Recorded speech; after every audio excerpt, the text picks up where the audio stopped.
and my co-host, which is right up there. You know what? Let me see. Oh, I forgot. The reason why Chuck is on top of me and we're not side by side anymore, we have the video formatted for Instagram. We're trying to basically reincorporate our Instagram audience so that everyone can participate here in the future going forward. Whether you, so we can be able to post the video up on Instagram, and also we'll be able to post it on all our other platforms: Facebook, YouTube, and Twitter as well. So that's why the video format is the way that it is. So another little piece of housekeeping, if you don't mind, please helps us grow the channel a little bit more. Like, share, and subscribe. Hit the little bell icon so you will get notifications whenever we do go live or whenever there's new content that is posted to the channel. And with that being said, I'm going to welcome my co-host. Good evening, Chuck. How are you? I'm doing great. Happy New Year, Rico, and Happy New Year to our listeners. We took a couple of weeks off, but Rico and me are back now, better than ever, well rested. The studio is cleaned up a bit, painted up, and some new furniture here. So we're rocking and rolling. Absolutely, absolutely, and happy New Year to everyone. I've definitely dropped the ball on that one, but I'll tell you, a new year and new things on the horizon as far as Oh, the yeah. trucking industry is concerned. A lot of different things have been coming down the pike, and man, I think there's no shortage of things that we definitely have to discuss tonight. There's no guests; it's just going to be me and Chuck, and we're going to be kind of discussing current events that have been happening in the industry. And if you guys don't mind, also we always welcome shoot us some feedback and give us some homework assignments. Tell us some things that may be affecting you or some things that you are seeing out there on the road, and get maybe task us with being able to do a little research, a little groundwork for you guys, and bringing some more information back so that we can address pertinent issues that you guys are actually dealing with out there on the road. And with that being said, one of the newest things that just came down the pike and that we heard about is the new thing about sleeper berths. Yeah. Some sleeper berth should be compensated according to the FMCSA. This is an interesting development, Chuck. I'm going to toss it over to you real quick since you have come from the background of. This is the beauty of having Chuck a part of the program. Chuck has a background. If you don't know, he has his broker hat because Chuck he has I should say he had one of the first brokerages out of Canada, and also not only was he a broker, but he also is a motor carrier because they had actual asset based equipment as well. So he can speak to it from a unique standpoint of being able to put on both hats. But with this whole sleeper berth compensation of sleeper berth pay, what break this down for us, Chuck. Tell us some of Well, it maybe looks some of like, the. it looks like the geniuses in Washington, D.C. I don't know what the hell they got against the trucking industry, but when they hurt us, they hurt the general economy. They hurt the men and women out there that go to grocery stores and buy groceries and buy everything because they're going to raise the price up of things. But who do you think is going to pay for this? What they're talking about is some sort of compensation for drivers that are taking their rest in the truck, which has never been done before because you finish your shift and you take your time off. And it Well, was I think one thing that they may be talking about, Chuck, and I don't have the article in front of me. We may need to pull it up, but I think that they were talking about teams because yes, it was mainly CRST. I think was one of the main people that they named in one of the articles that I did see. it is teams. And there's a lot of companies and their business runs basically with two drivers. That's how it works. One driver drives, one driver sleeps. And my understanding from what I always saw is the fellow sleeping is still kind of making money, even though he's sleeping, even though he's not getting paid, because you get paid more for running team than you do running single. So Right. there is compensation, but the geniuses in Washington, D.C. want to give them more. And I think that they are stepping way out of their boundary. And I think they're going to, when you look at what commodities, what things run with teams, the only things that really, for the most part, it's auto parts. Sometimes coming from far distances, they will run on teams. Air freight, that runs team. And for the most part, produce is the other one that where it just has to be there to hit the market. Now I understand. Okay, auto parts. Well, that's going to make a car more expensive because when all of a sudden it costs that much more, then your cost for your replacement parts or the original component is going to cost more. The manufacturers aren't taking that in the chin. They're going to charge it to the consumer. Right. So this fuels inflation. Like, what the hell are they doing in Washington, D.C.? This isn't one of the areas in the industry that are broke. It's a free market industry. It's done very well under free market without government interference from any sort of compensatory level. Now all of a sudden, the feds are stepping in to legislate this. I wish Hank Seaton was on this show. Hank and I had a brief conversation this morning about it, and he does. He's got some real big concerns, as do I, that it's just going to hurt an awful lot of the smaller carriers. And when he looks in his crystal ball, he sees that perhaps we're going to go back to the hub and spoke system, which I've been saying for years, but this will propel it because the trucking companies aren't going to want to pay the extra.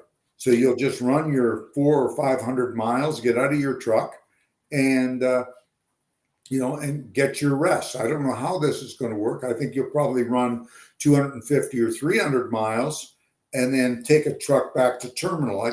It's going to mess things up. When things are running so beautifully, why would anybody want to wreck it? It's really mind-boggling. Well, here's the thing, and I want to play. I want to try to cover this from all angles for a second, because some drivers may hear us talking and think that, well, this sounds like a good thing for the driver.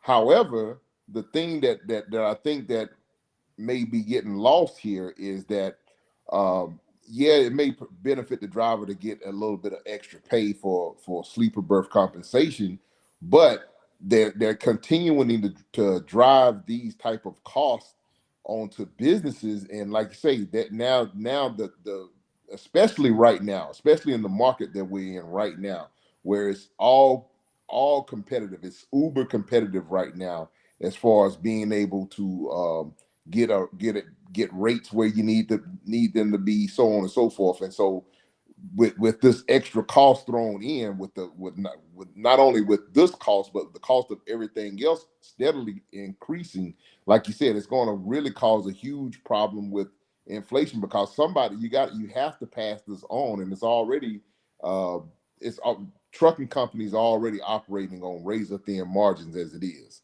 because we this is something that we talked about earlier in previous shows.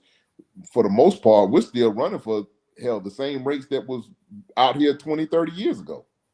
Yes. And this is, you talk about razor thin margins. I would say in a lot of cases, negative margins. And that's why carriers are scrambling. And there's some big carriers that are scrambling right now. They're selling off pieces of the crown jewel. They're selling off those jewels from the corporate crown to be able to hold, because they know that it will come back. This is not a permanent thing. This is just like the boom we just got out of in the last year. That wasn't permanent. This business is always peaks and valleys, and we are in a valley now. We don't even know if we're at the bottom of the valley. I don't think we are yet, personally. And I think we are going to stay in that valley for a while. The valley may last as long as that peak we just came out of. Yeah, And that would make sense. I do think there's a real bright side to this. I think the bright side is that some of these companies, and big and small, are going to be getting rid of equipment and going out. There'll be a lot of equipment in the market. There is already. I think there's going to be an awful lot more. And now all of a sudden you have people that want to get into it, and they will buy tractors that a year ago would have been $110,000. They'll buy them for 40 or 50. They'll be able to work that much for that much less to get started, and then be able to start building businesses. And I think that's what's going to happen. And I think that we've got to get rid of the weak players. And what we're having now is, on both sides of the border, we're having a culling of the herd. That's what this is. And the ones that were good operators, they're staying. They're doing what they can do. A lot of the great operators, they had cash. They didn't spend their money needlessly. They didn't buy chrome when they didn't need it. They kept their money. They knew there was going to be a rainy day. They saved for it, and they're weathering this storm perfectly. But the ones that started within the last 5 or so years and thought, "My God, this is an easy business." Well, they're finding out what it's really like now.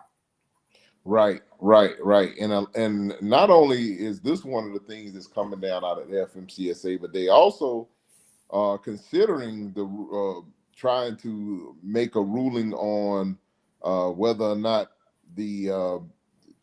if brokers have to reveal their margins as far as the actual pay that the broker is getting. Right now, it's already it's there in the FMCSA code, but I think that they're trying to put another layer to that where it's almost mandatory, I think. Rico, I got to tell you, my friend, this one almost makes my blood boil.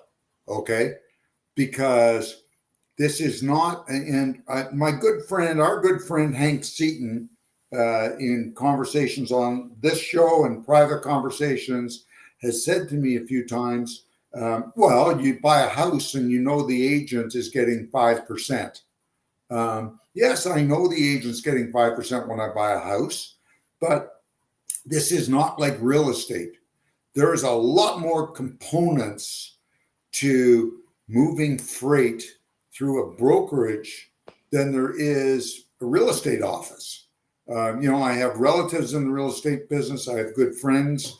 I see how it works, and I certainly know how brokerage works. You have costs running a freight brokerage that nobody sees, and I don't know where you can start.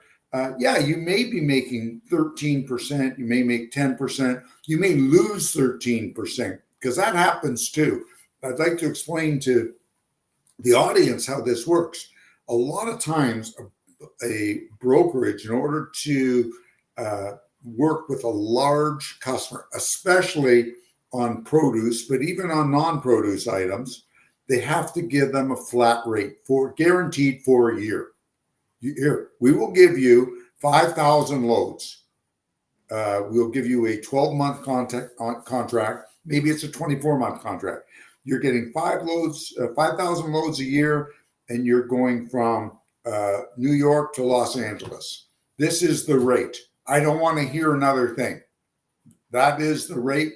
And maybe there's a fuel caveat in there. Maybe you're charging fuel surcharge. Maybe it's all in. Maybe it's based on fuel being this much a gallon. There's different formulas.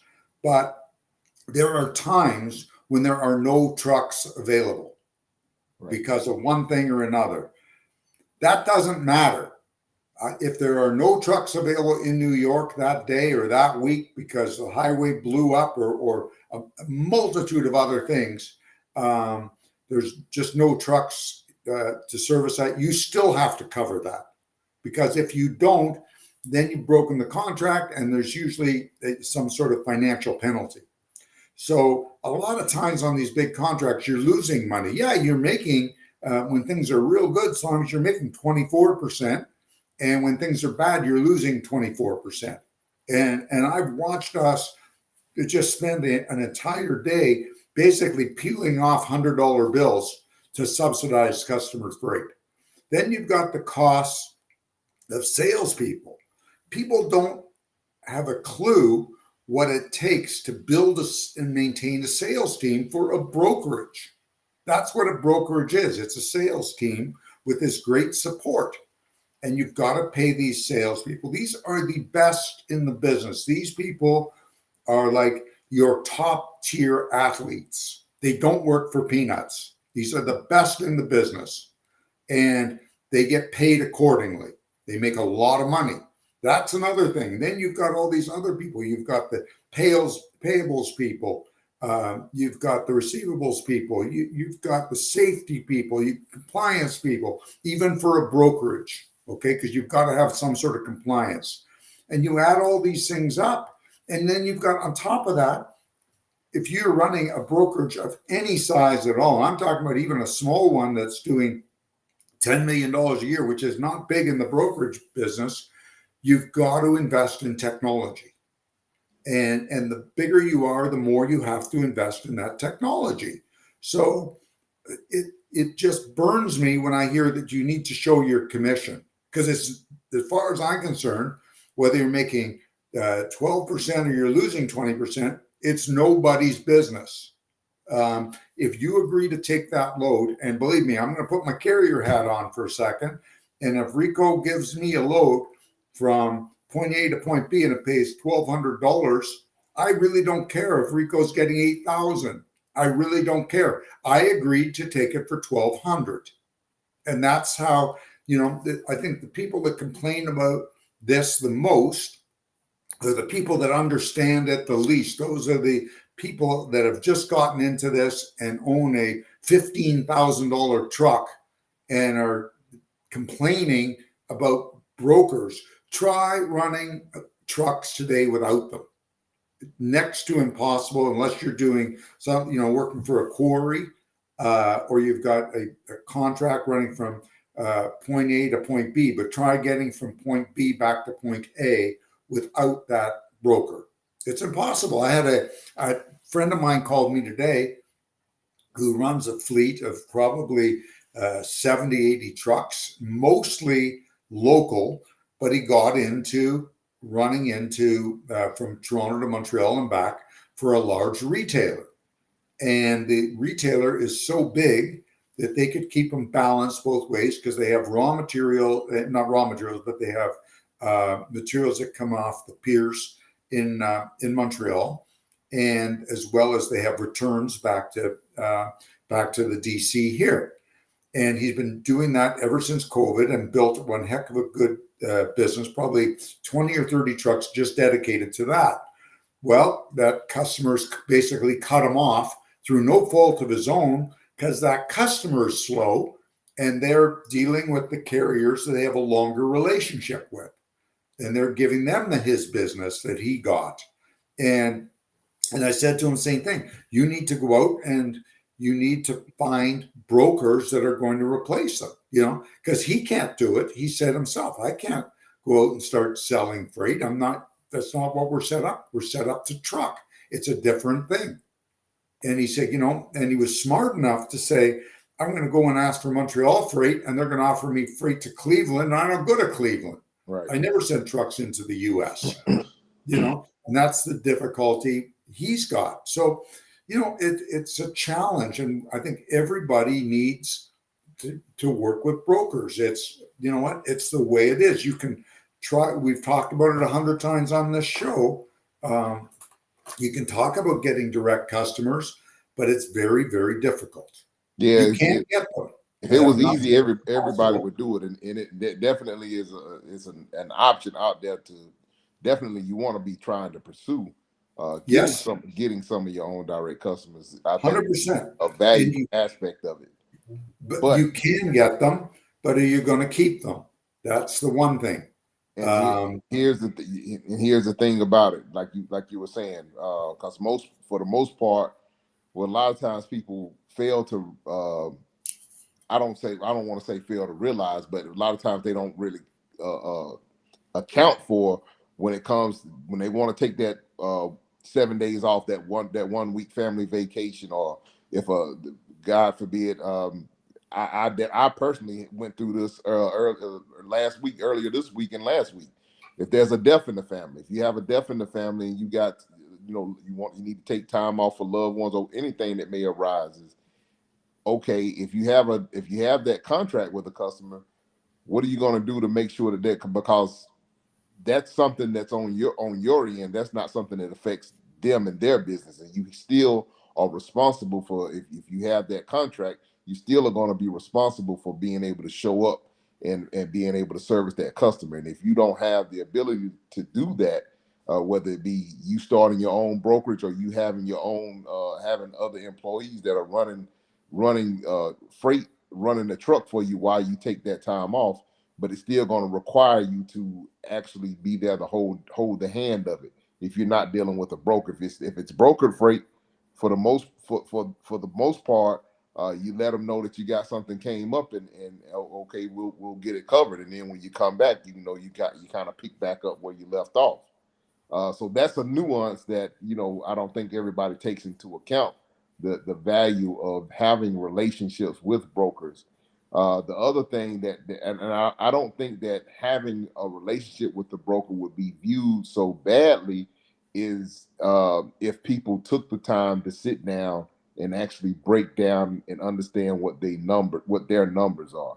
And trust me, I understand. I feel it just like everybody else. I was having this conversation with Chuck and with a couple of other people. Um, right now, we are in one of the toughest times in this industry that I personally have ever seen. This has been really, this time period that we are in right now is a really tough and competitive time frame. Um, and even with having some of the benefits of the things that I have in my corner, it's still very, very competitive, very, very tough out here. Um, like I said, my customer, one of my main customers, I took over an annualized period, a reduction in $72,000 worth of freight. Whoa. So I had the contract. Just to break it down, I'll be transparent on it for a minute. It was run to run 3 days a week. Uh, I was running it for $1,500. Took a $500 pay cut per run, so that's $1,500 a week. You multiply that for the year, $72,000. Wow. And you know what? That's you. Yeah, your story is not unusual. The shippers see, and it's not the brokers. The shippers smell blood. Okay, they know. I got a call from the shipper just before I left for holiday, and he was saying, "Hey, Chuck, what should I do?" Because him and I had talked, and he said, "Listen, I'm going to buy my own fleet. I'm going to buy some trucks." And I said, "I wouldn't do that." He said, the cost of trucking is just it's killing us." And anyways, he went out and he bought some trucks, and he thought it was working pretty well. And he called me just before Christmas, and he said, "I can move this stuff a lot cheaper on carriers trucks than I can on my own. I think I want to get rid of these trucks." I said, "Well, good luck." I said, you bought them at a really, really high price. Right. They're nothing fancy. They're Freightliners. They'll sit on the lot with everybody else's. And I told you, you're in the manufacturing business, not the trucking business. Right. Right. And that's just typical. And the shippers are, listen, they're getting inundated with calls from every broker and every carrier imaginable. So they know and they've got, shippers today have a lot more intelligence available to them, so much data that they can mine to get you can't pull anything over, it's not like years ago you could pull something over somebody's eyes. That these people know what they're doing.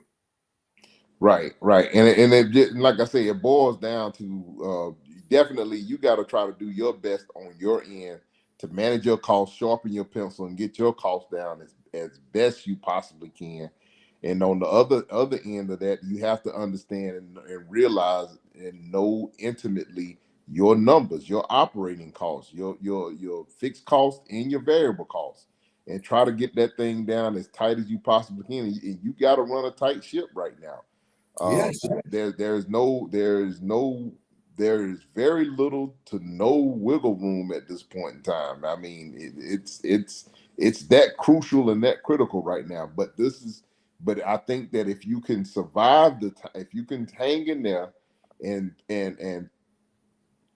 do what you need to do to survive, to keep the doors open, I think there may be a reward awaiting when the tide does turn. But like we were saying earlier, like as you were saying earlier, Chuck, not sure exactly how long we got to hold this thing in the road before it does turn. It's a while. It's obviously going to be a while. And my best advice to do this to any of our listeners, it's something my wife and I did years ago with our business. Now, of course, it was a much larger business than a lot of our listeners, but still, we picked a number and we said, let's find 100 ways in our company to save $1,000 in a year. And you know what? We found it without cutting services, without cutting staff, just little tiny things. So running one truck, One of the one of you the know what? biggest things that we got to definitely Find test. 50 ways to save. Find 50 ways to save $100 in a year. 50. Whether it's buying cheaper fuel, whether it's maybe running. Find out what your truck's best speed to run at for Slow maximum down, fuel finding efficiency. that sweet spot. Yeah, so Yeah, find the sweet spot. Slow down as best you can. Um, making sure that making sure that you're doing the maintenance on the truck that you can do. If it's something that you at this point in time, if it's something that you can do yourself, I would recommend doing it yourself. Every penny you can save and I'm not a big proponent for working on your own truck, but however, I'm not opposed to it. I'm not opposed to it. I can get out there and turn a couple of wrenches myself, but you may or may not like it. But I tell you, another thing that I found out from working on your own truck and doing your own greasing and everything like that too, because a lot of times you find stuff that you thought you paid somebody to do and they didn't even do it right. I can't tell you how many times uh, I went and paid for a brake job and got up under the truck and crawled underneath there and didn't even see the springs attached to the brakes. yeah. You know, it reminds me of a story, Rico. I had this Russian guy years ago work for me, and he had one of those great big Volvo 780s or something. It was a monster, and it was the problem with that truck was for a Volvo, it was a nice looking truck, except it was too damn heavy, and we were moving a lot of LTL loads at the time, so we could make it work most of the time, but it was a couple thousand pounds heavier than any other truck in the fleet.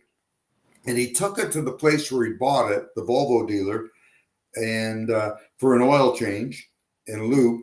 And he was smart. He marked the oil filter, and he got it back, and it still had the marks on it. And you got to do things. You got to be diligent. A little thing you can do that'll save you some money is, for God's sake, get off your ass and check your tire pressure. Yep, that's Okay, another big one. that can save you. That can save you all sorts of money. Yep. That can be thousands of dollars a year because it's fuel mileage, and it's also tire longevity. Right. It's also maybe when you're checking the tire pressure, you're going to find out that you got a hole in the tire. Or you got a leaky wheel seal. Yep, all sorts of stuff. All sorts of stuff that can be prevented before you get out there and have. Right, and you don't need to be a mechanic to check your tire pressure and air them up. Go buy a long air hose. Right. You know, that's what this, you know, you look at what real smart operators, we used to have a guy, I think he used to come on this show once in a while years ago, Dale Howard. Do you remember him? Yeah. Oh yeah. Remember Dale? Okay. Uh, Dale used to keep a creeper in his truck. Yeah. And Dale used to get underneath the truck before he went anywhere and go for a little spin under that truck and check everything. And Dale was like, he was one of these guys that was adamant everything be perfect. And you know, he would find, and he was a guy that was probably one of the best operators I ever met in my life. And he would still find stuff, you know, that he would run 600 miles, 600 miles, and on the other end before he left, he'd find stuff that happened, little tiny things, Yeah. and fix them. And he made money because he got ahead of the problem. Right. Right. And that's what this is, you know. It's instead of having the big breakdown, you throw the grease on, you know, you grease that fitting. Right. And you find out that the mechanic maybe didn't. You didn't know it was there. Learn about where your fittings are. Know every fitting of that truck. You don't have to be a mechanical genius to do that.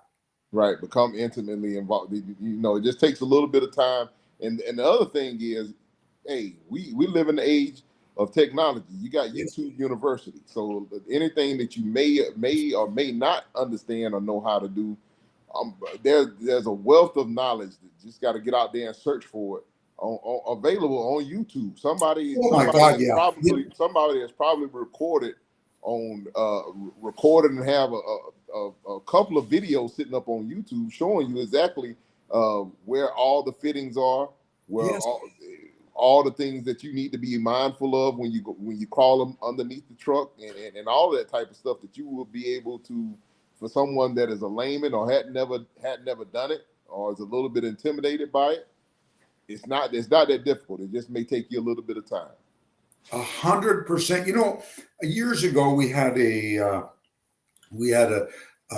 removable gooseneck trailer, an RGN, and it was an old one I had picked up at an auction, but it was, you know, it was a good piece of equipment. It's still on the road today. I sold it to a young fellow up the road here, and I was getting a power only deal through a guy who was a flatbed carrier, but he had never seen a manual or removable gooseneck like this because it was an older piece of equipment. The guy said, "I'll figure it out." He got onto YouTube, and and this is years ago, you know, this is 5-6 years ago. And when George got onto YouTube, learned exactly how to do it, and 5 minutes later, he was hooked up. He had it.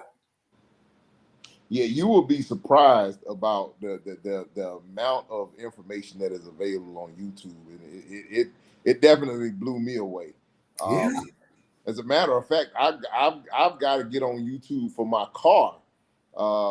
I recently had to take my car for maintenance at the dealership, and when I got it back, they said, "Well, you coming up, you may need some front brakes." I was like, "Okay, well, how much does that cost?" You gave me a bill for $5,000.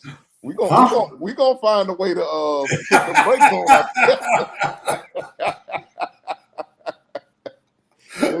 It's gonna take a look, and sure enough, I've already found videos on YouTube on how to do it. It may take me a little bit of time. But those brakes are going to get changed out one way or the other. But I'm not paying no $5,000 for it. Well, you know, quite often for smaller jobs, even if if you look at YouTube and you're still not comfortable, everybody pretty much knows a handy guy. Everybody knows one.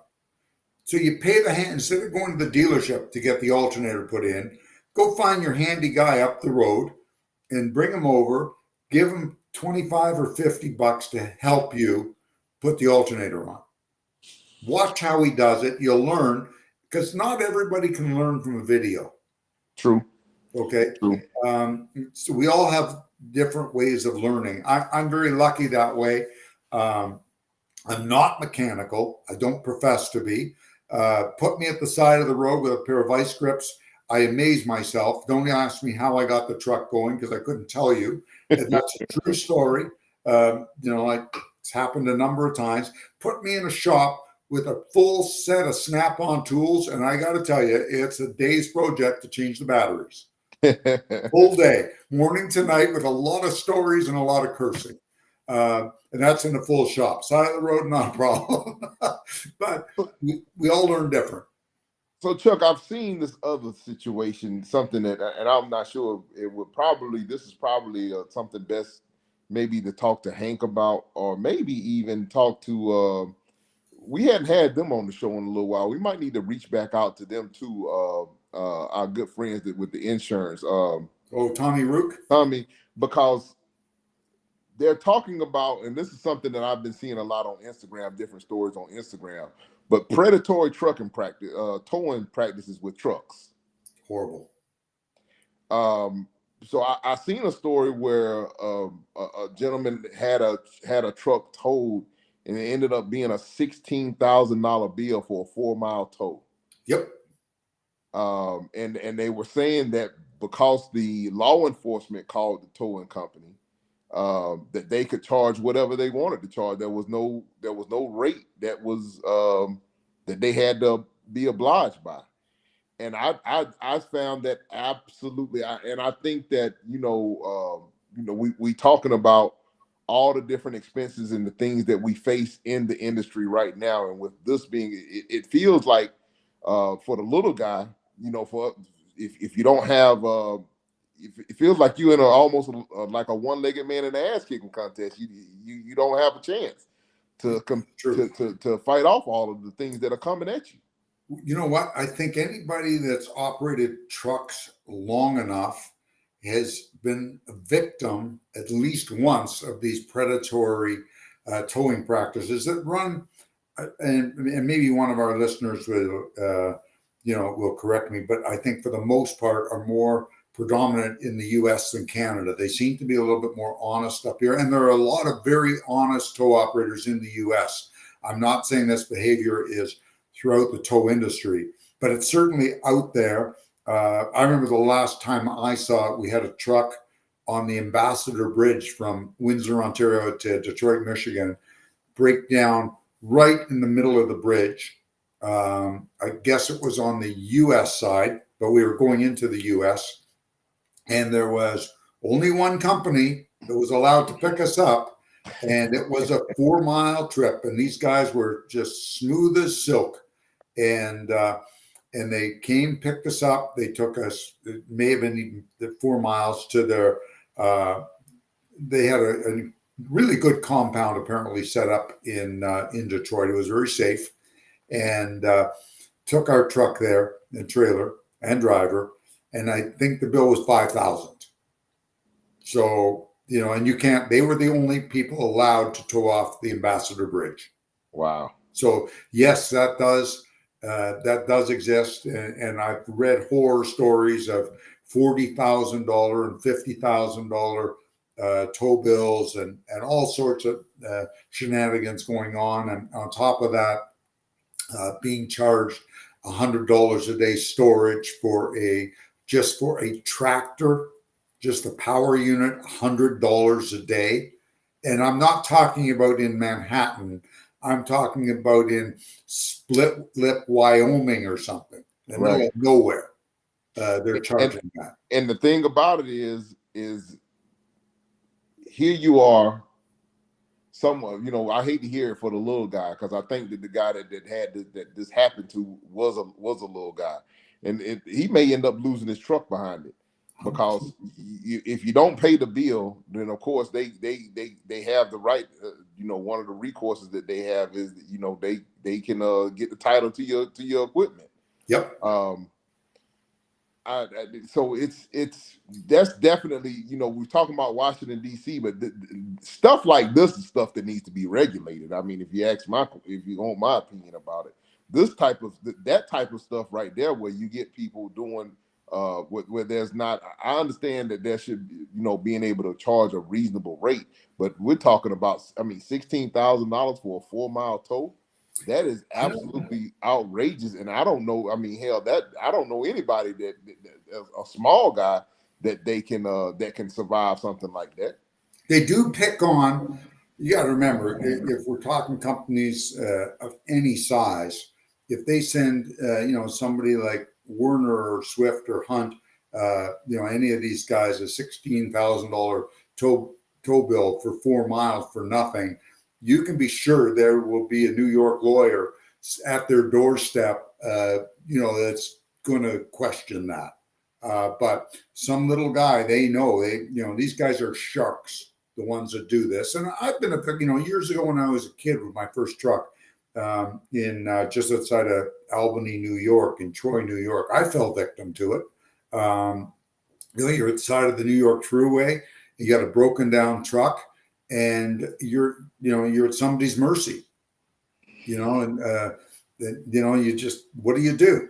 And you pay if you can afford to, you pay the bill, which is, if you can't, then you lose your truck. It's not fair and it's not right.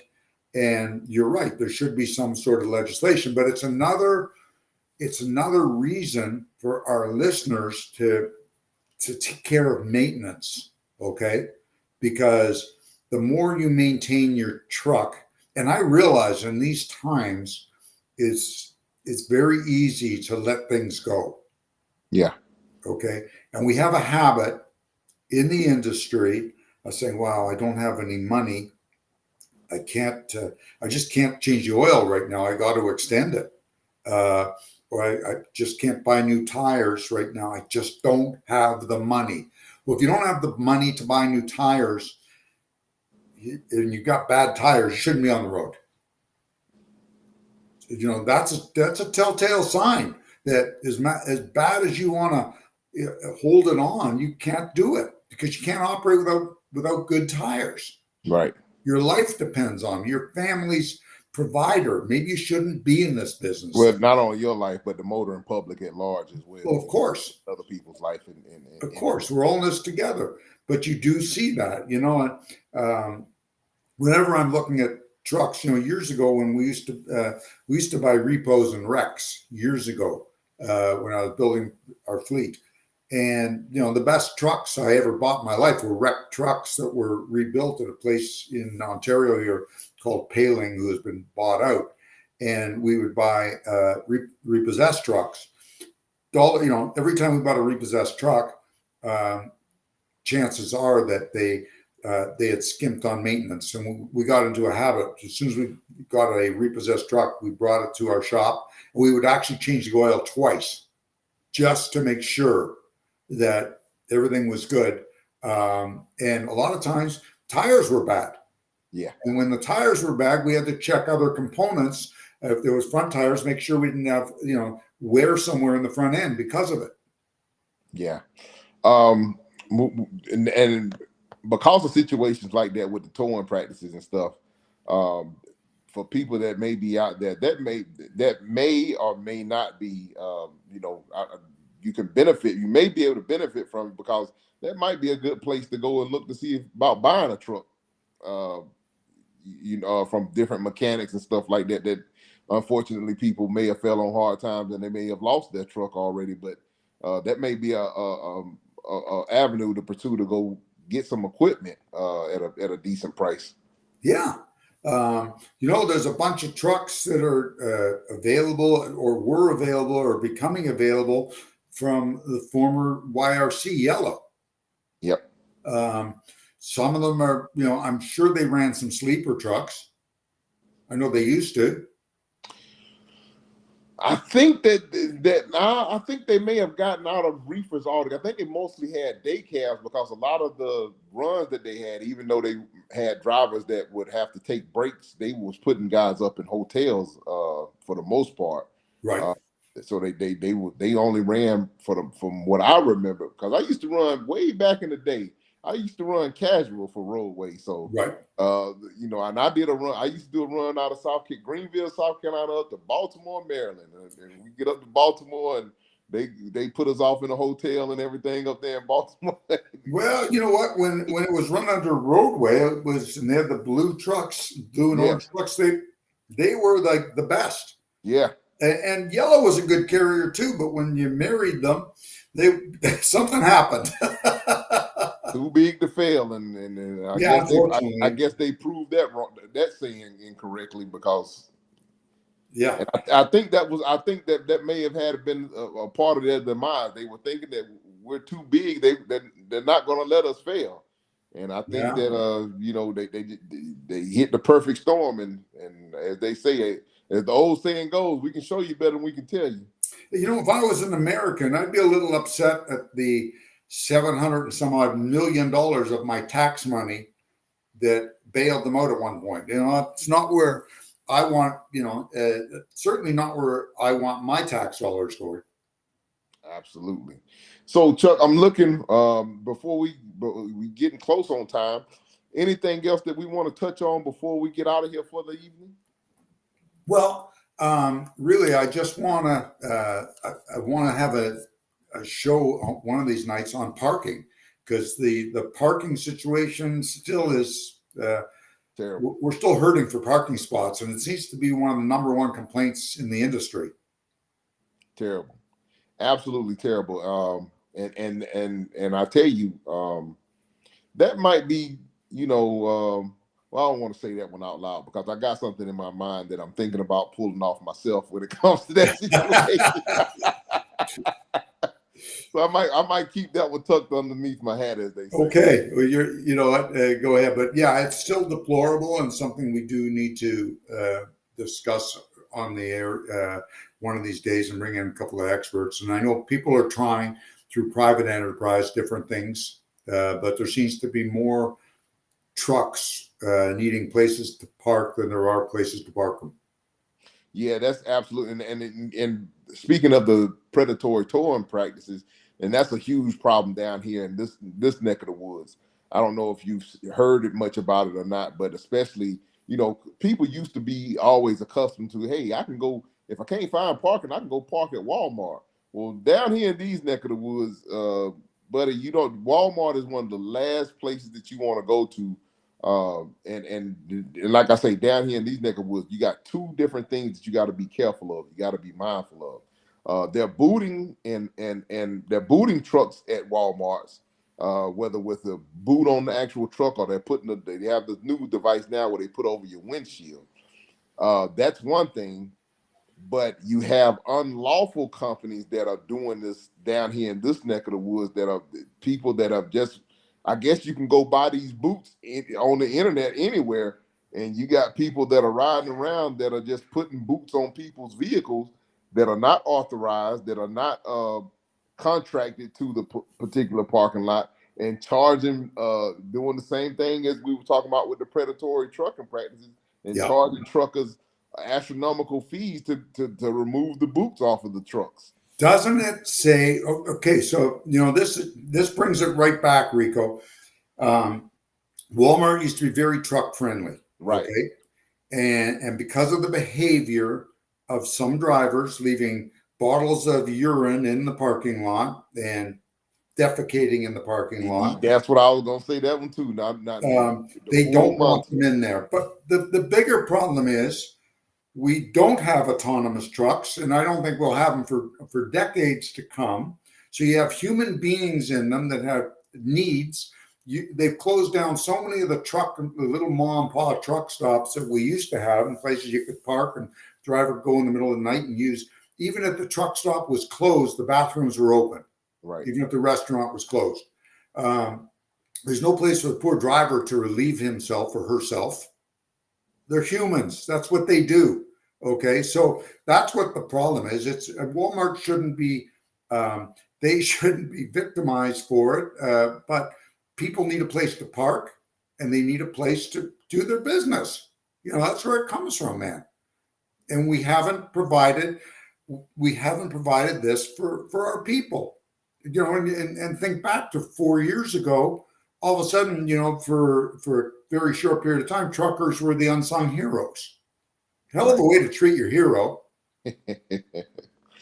Yeah, little is it ye that give thanks. Another thing, Chuck, is before we jump out of here, and you'll probably be happy. You said something that jogged my memory, but because I've seen this as well. There's been a push in a couple of different states. A couple of bills have been sponsored to outlaw autonomous trucks on highways. I think Indiana has a couple of bills going on that have been sponsored by both Republican and Democrat to outlaw autonomous trucks altogether, without there being a licensed CDL operator inside of the truck, to be able so no completely autonomous vehicles going to be I allowed. can't. You know I what? think it's going across the nation right now. I think that's great they did it. I don't see, I really don't see the future in these things. We're still going to need operators then at the end of the day. I just, and I've said it on this show before, and I do think there's some great technology coming out of these things.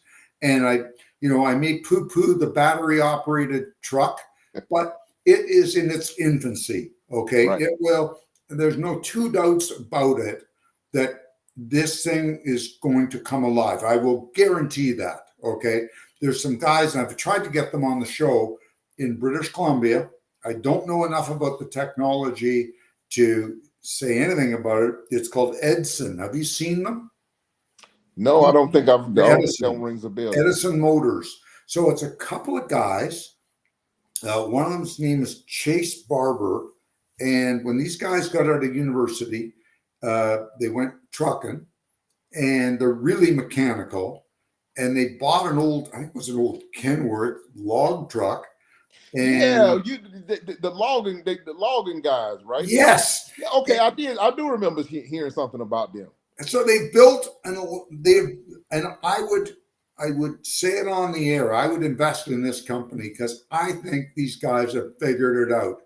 I think they've taken what Elon Musk designed and they've actually taken it one step further. They retrofitted or something. Yes, they realize these guys are smart. Everybody wants to drive, especially for long distance, long nose Peterbilts and Kenworths. And they're letting them drive them battery operated, where the batteries can basically recharge themselves through this system they've designed. That's a little, I think it may even run on diesel. I'm not going to say, but this is the future. Yeah. I think I remember reading. I think I do remember coming across an article or two that when you said the logging, that kind of job, I was like, oh, okay, yeah, I remember them. They were based out of Canada. Yeah. Yes, and they took one of these trucks over to England. They shipped it over on a boat to try it overseas, and people are loving it. So I think, I'm hoping to get them on the show one day. And the other thing I'm trying to get on, and I've used a connection of ours, is I want to get somebody that's working on the Scania Navistar international relationship, because I got to tell you, my email and my phone blew up right after it, and sort of my Instagram after Daryl came on talking about that Scania engine, because people are so hungry for anything that's going to give them reliability. Yeah, because it's a damn shame that between Detroit, Cummins, and everybody else, we still having the amount of problems that we are of the equipment that we're having after the technology has been out as long as it has, and there's still no, you still can't get any real longevity out of the equipment without major costs being involved. Yes, I remember we've had this new equipment for now 16 years. Yeah. It's a long time. And I think these people from Scania, from the sounds of it, because I had a couple of conversations after I had a discussion with Daryl, these people from Scania, I think, may have figured out this problem. Cool. So that would definitely be something of interest coming down. Yeah, I think that'd be a great service for our listeners. So with that being said, Chuck, you want to throw out your contact information? Yes, by all means. Get out of here. If I can help any of our listeners, please reach out to me personally. I'm here to help anybody that listens to this show or anybody else.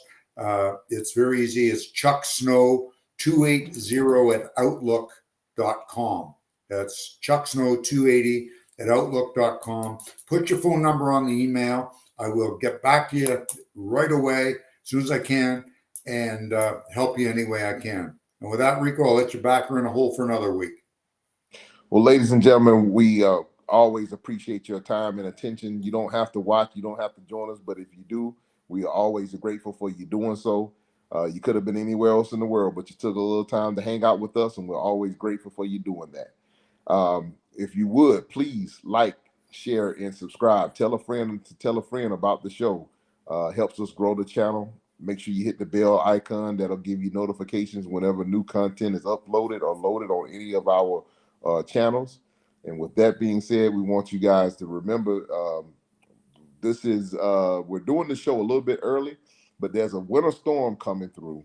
Especially it's supposed to be affecting the southeast and the eastern seaboard of the United States this week. Want you guys to definitely stay safe out there. Take your time, keep it in between the mustard and the mayonnaise, and God willing, we'll talk at your same time, same place next week. God bless you and good night. Catch you on the flip flop.